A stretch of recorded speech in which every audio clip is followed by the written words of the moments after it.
Grabe. Ang lalim.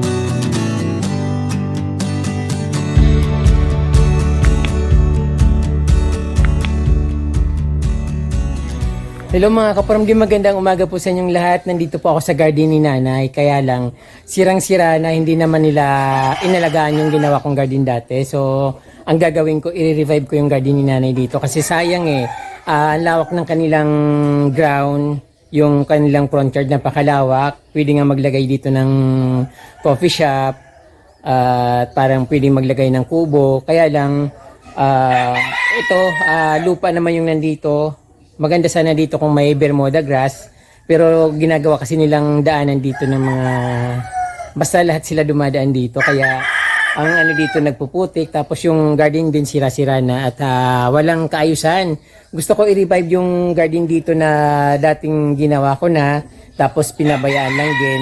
So since nandito lang din naman ako at gusto kong ayusin ulit, at syempre mali yung mga pagtatanim nila ng halaman dati. Talagang punong-puno ng halaman pero mali Nasa harapan yung malalaki, tapos nasa likod yung maliliit. So hindi nakikita yung maliliit na halaman. So ngayon, i-revive ko at siyempre dadagdagan ko ng mga halaman. Yung mga sumusubra ng halaman dun sa sa garden ko. So ililipat ko dito kasi marami naman akong pinuputol.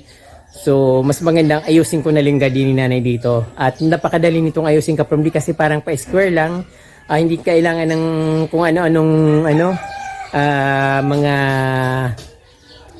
landscape, basta taniman ko, basta ayusin ko at gusto kong makita kung gaano, kung mapapaganda ko. Before anything else, I would like to invite you to subscribe on my YouTube channel para updated po kayo sa aking mga bagong post na videos. At siyempre, i-update ko dito, ipapakita ko sa inyo kung ano yung naging nagawa ko dito sa garden ni Nanay. At ayan. So, yan po ang garden ni Nanay dito Kapromdi.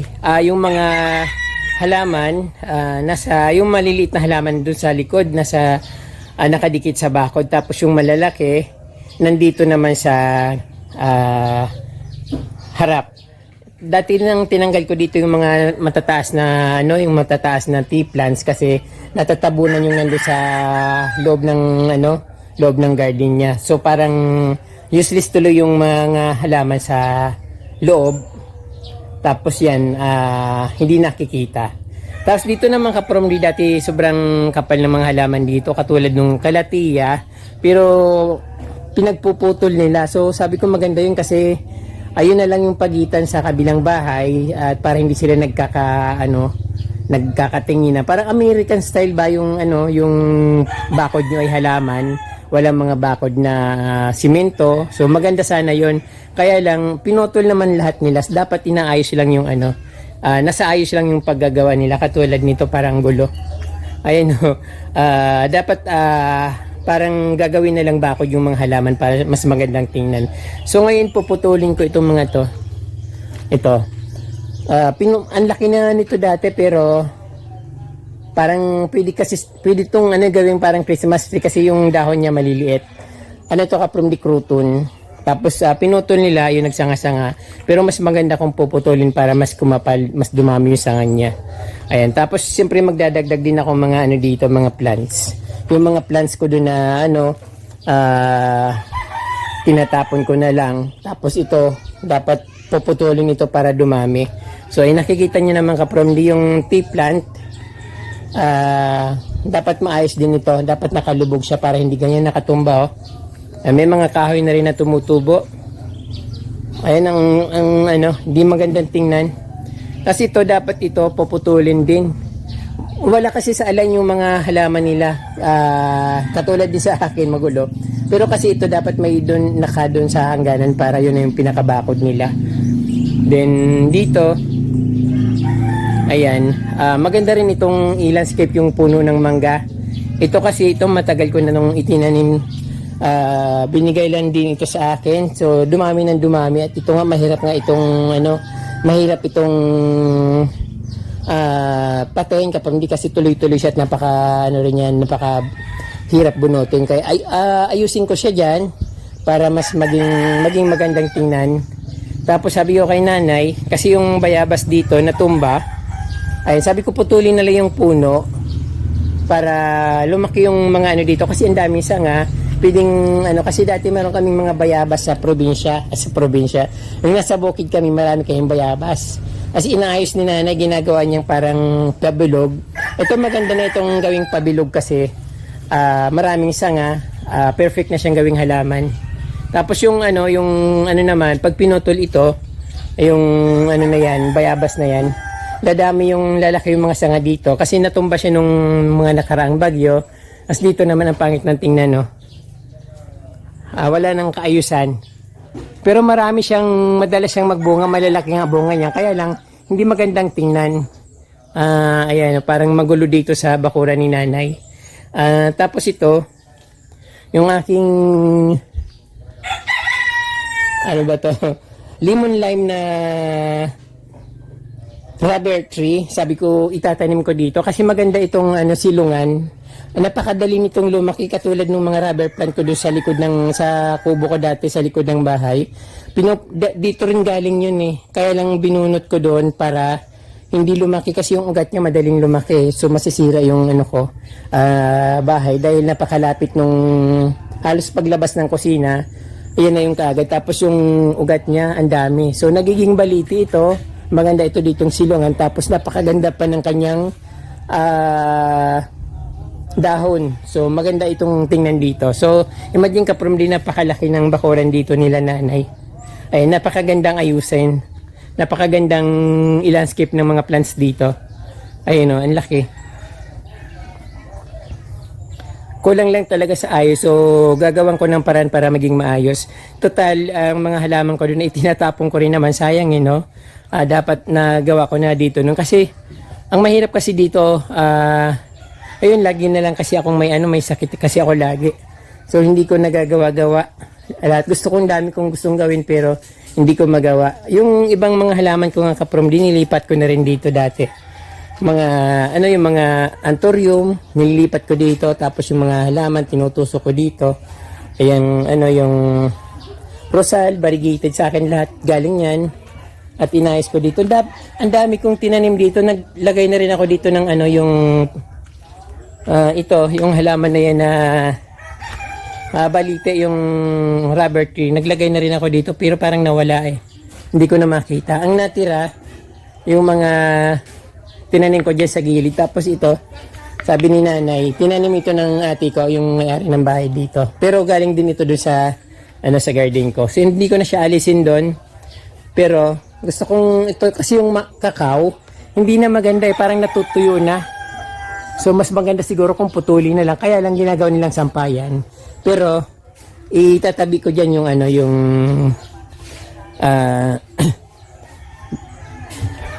tawag dito? Yung rubber tree. Kasi sure naman na matatalo siya. So hayaan ko na lang siya diyan para at least mapapakinabangan pa. Ayan.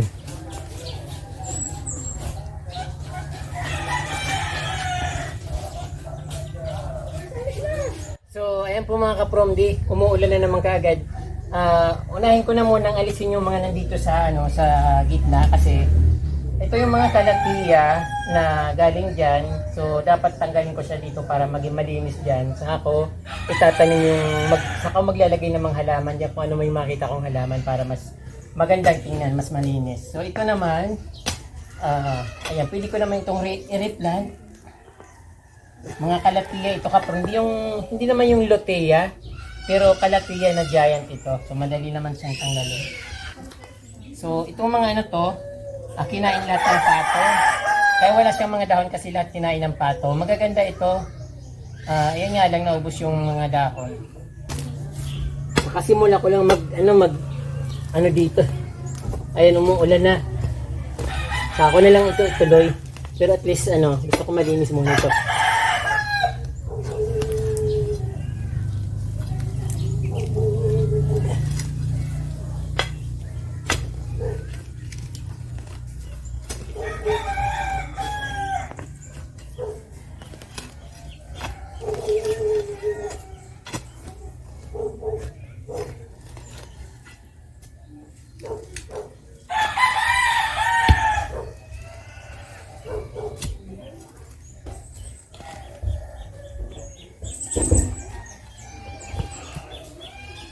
Ay, grabe ang kunat. Nadi-distract kasi ako ng ulan.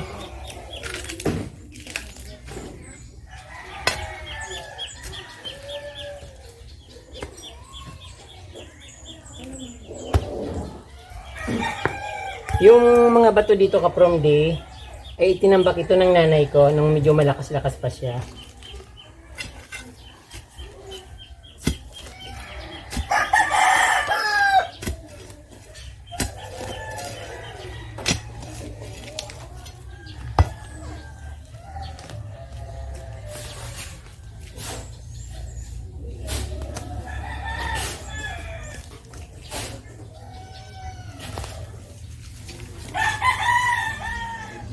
So ayan po mga ka-promdi, nalinis ko na yung gilid nung bakod ni nanay.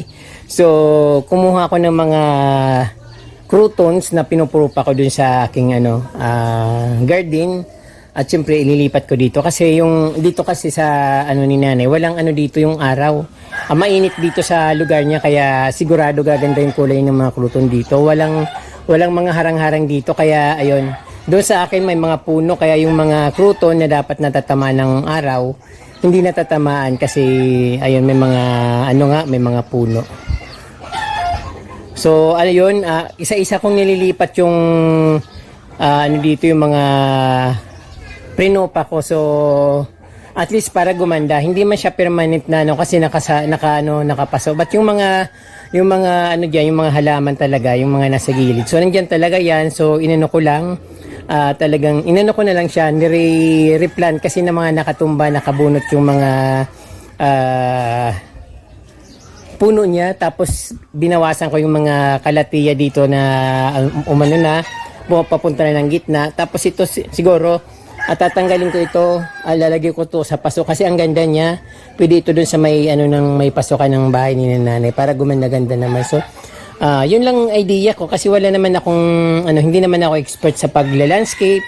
Kung ano lang yung nakita ko na pwedeng mapaganda yung garden ni nanay. So yun ang gagawin ko.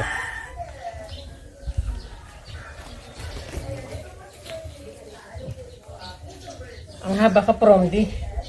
Parang siya. Kaya palang hirap-hirap bunutin. Parang kamuting kahoy.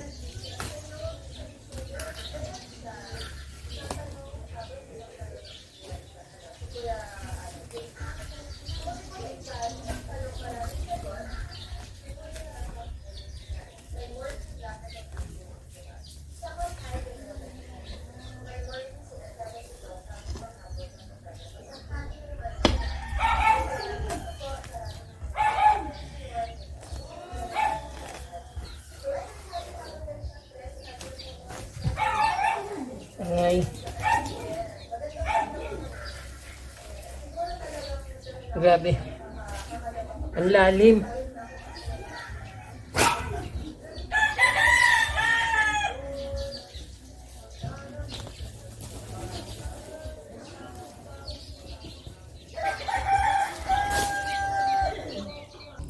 Ayan po mga kapromdi, ang dami kong binunot dito na halaman. Yung mga tea plant na ang hirap bunutin, napakahaba nung parang kamuting kahoy. Tumama sa pusod ko yung pinakaano niya kasi putol siya. Ang sakit, parang nasugat yung pusod ko. Pero ayan, ayusin ko siya kasi hindi talaga maganda. Yung mga maliliit na halaman nasa loob, tapos yung mga malalaking halaman nasa harap. Kaya yan, siguro yung iba balik ko yung mga tea plant kasi wala naman silang mga halaman dito na pwede kong itanim dyan. But dadagdagan ko ng mga halaman na galing doon sa aking garden. Tapos siyempre yung itong oliva plant, ililipat ko siya kasi ang gusto niya mainit eh. Galing ito doon sa pinsan ko sa bukid. So ililipat ko siya doon sa may bandang init para mas maganda.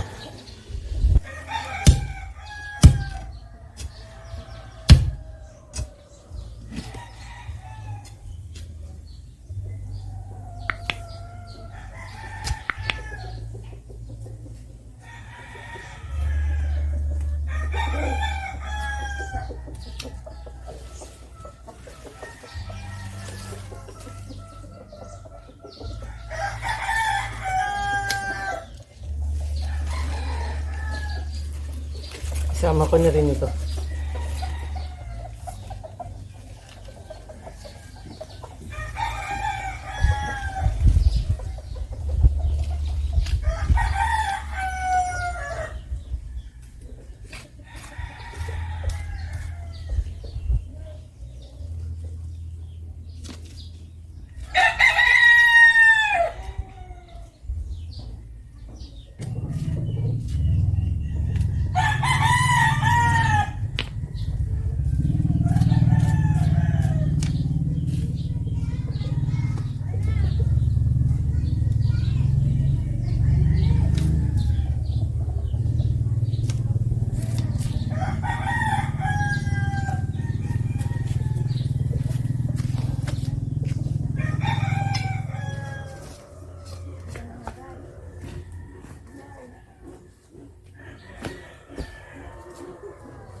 So ayun ka Promdi, hindi ko naman alam kung anong klaseng halaman ito pero maganda siya lalo pag na-trim.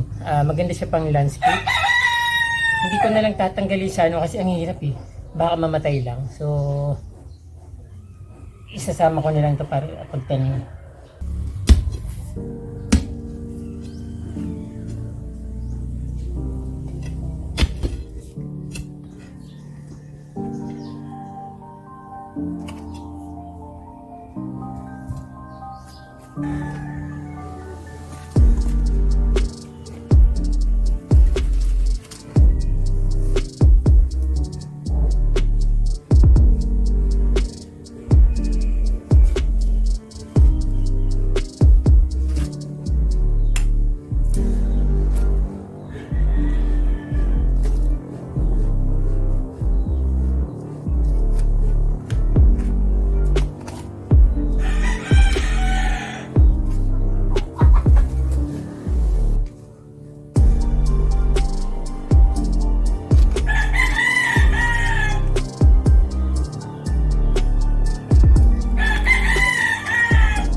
Yung mga bato ka from di galing sa ilalim. So, naglalanskip din kasi sila dito dati.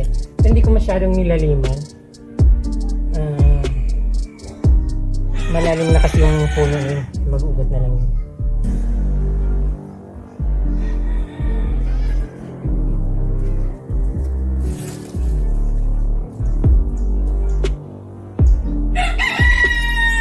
Kakahigin ito ng manok.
Ito na po kapramdi yung aking ni-repair na garden ni nanay.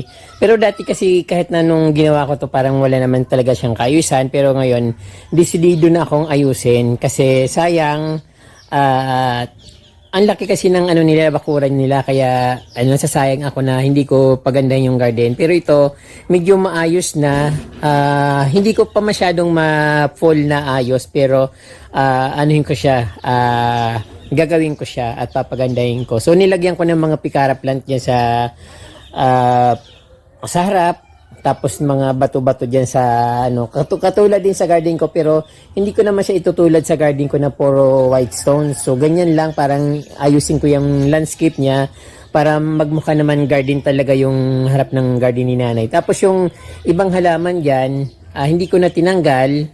Tapos yung yung isang dyan, yung halaman, yung ito, ano ba tawag dito, nakalimutan ko na. Nilipat ko dyan, yan.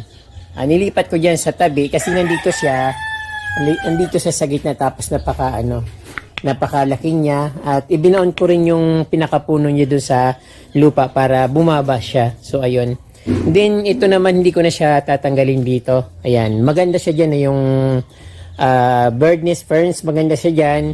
Tapos kumuha ako ng mga bromeliads doon sa likuran ng aking bahay na hindi ko naman na itatanim, nilagay ko dito. So dadagdagan ko pa yung mga bromeliads dito sa garden ni nanay. Pero pansamantala yan muna kasi na yung kamay ko, ang sakit na ng kamay ko, ng buti yung kamay ko, kaya tinigil ko na muna dahil maraming basag-basag yan na buti. Tapos ito gusto kong mas mababa pa sana yung table plate kasi gusto kong mahabol yung baba nung dyan, mas mababa para mas magandang tingnan. Pero ayan, madali lang yan ngayon kapromde. Madali lang gumanda. Tapos yung mga stones, kulang pa yan. Dadagdagan ko pa yan. Tapos dito naman, at tatanggalin ko itong na ito, yung bird nest ferns. Tapos maglalagay ako ng konti doon kasi masyado na siyang marami at nakalabas na dito sa garden. Tapos ito siguro tatanggalin ko rin kasi masyado siyang mataas. So pwede ako ilagay ko dun sa medyo likuran. Ilalagay ko siya dun banda sa likuran para hindi nakakaharang at nakikita yung mga halaman sa harap. Ito naman, siguro gugupitan ko lang ito ng konti sa ilalim niya. Tapos may mga kaladyum dyan sa ilalim na tabunan niya. So, dito naman kapromdi. So, nilinis ko pa lang. Tapos yung ibang paso na ibang mga halaman ko na nakapaso, nilipat ko dito. Tapos yung mga binunot ko na mga Chinese bamboo plant, nilagay ko dyan yung mga variegated. Tapos syempre ito parang gusto ko siyang gawin yung nilalagay sa tubig na ginagawang lucky plant, yung pinuputol-putol. So yun. Marami na akong diyan itatanim pa, pero kailangan pinag-isipan ko kung anong idadagdag ko. Pero sa susunod na susunod yung vlog siguro makukumpleto ko na ito, pero hindi ko pa sure kung mapaganda ko kasi ang laki ng bakuran na ito. Iniisip ko rin ito, puputulin ko ito. Buhay naman to kapromdi, parang guyabano. So puputulin ko siya dito banda kasi dito sa daan, nakaharang. Ayan yung oliva plants, nilipat ko diyan banda. Pero pag hindi maganda, parang hindi bagay kasi kokonti pa lang, gusto niya kasi mainit gusto niya yung pulsan para gumanda siya. Kailangan ko pang ayusin diyan, so hindi ko pa siya ginagalaw diyan.